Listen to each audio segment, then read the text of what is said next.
ঢাকা বিশ্ববিদ্যালয়ে চলমান কোটা সংস্কার আন্দোলনের অংশ হিসেবে আয়োজিত মার্চ ফর জাস্টিস কর্মসূচিতে পুলিশের হাতে আটক হওয়া শিক্ষার্থীকে ছাড়াতে গিয়ে আহত হয়েছেন ঢাকা বিশ্ববিদ্যালয়ের লোক প্রশাসন বিভাগের শিক্ষিকা শেহরিন আমিন মোনামি। তার সঙ্গে থাকা অপর শিক্ষিকা নুসরাত জাহান চৌধুরীও হেনস্থার শিকার হন। এই ঘটনার তীব্র নিন্দা জানিয়েছেন বিভাগের শিক্ষার্থীরা।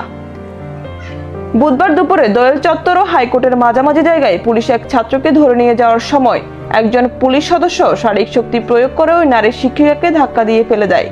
এতে শিক্ষিকা শেহরিন আমিন মোনামি হাতে, হাঁটুতে এবং পায়ে আঘাতপ্রাপ্ত হন। ধস্তাধস্তির এক পর্যায়ে পুলিশ ওই শিক্ষার্থীকে আটক করে নিয়ে যান। বিকেল 3:30টায় শিক্ষার্থীরা এক বিবৃতিতে এই ঘটনার নিন্দা জানান। বিবৃতিতে হামলায় জড়িত প্রত্যেক পুলিশ সদস্যের বিরুদ্ধে বিভাগীয় তদন্তের পর দণ্ডবিধি অনুযায়ী সর্বোচ্চ শাস্তি দাবি করা হয় এবং বাংলাদেশ পুলিশকে এই আক্রমণের জন্য দাপ্তরিকভাবে ক্ষমা চাওয়ার আহ্বান জানানো হয়।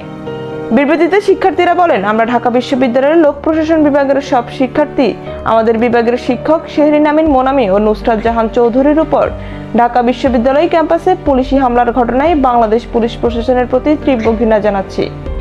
শিক্ষকের উপর আক্রমণের ঘটনায় লোক প্রশাসন বিভাগের শিক্ষার্থী নাফিস বাসার ফেসবুকে এক পোস্টে বলেন, ঢাকা বিশ্ববিদ্যালয়ের লোক প্রশাসন বিভাগের আমার শিক্ষক পুলিশের আক্রমণে আহত হয়েছেন।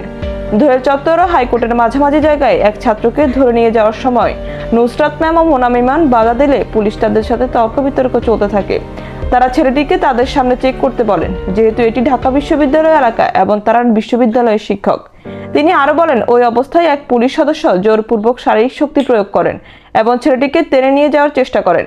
এক পর্যায়ে ম্যামকে ধাক্কা দিয়ে ফেলে দেন এবং ম্যাম আহত হন।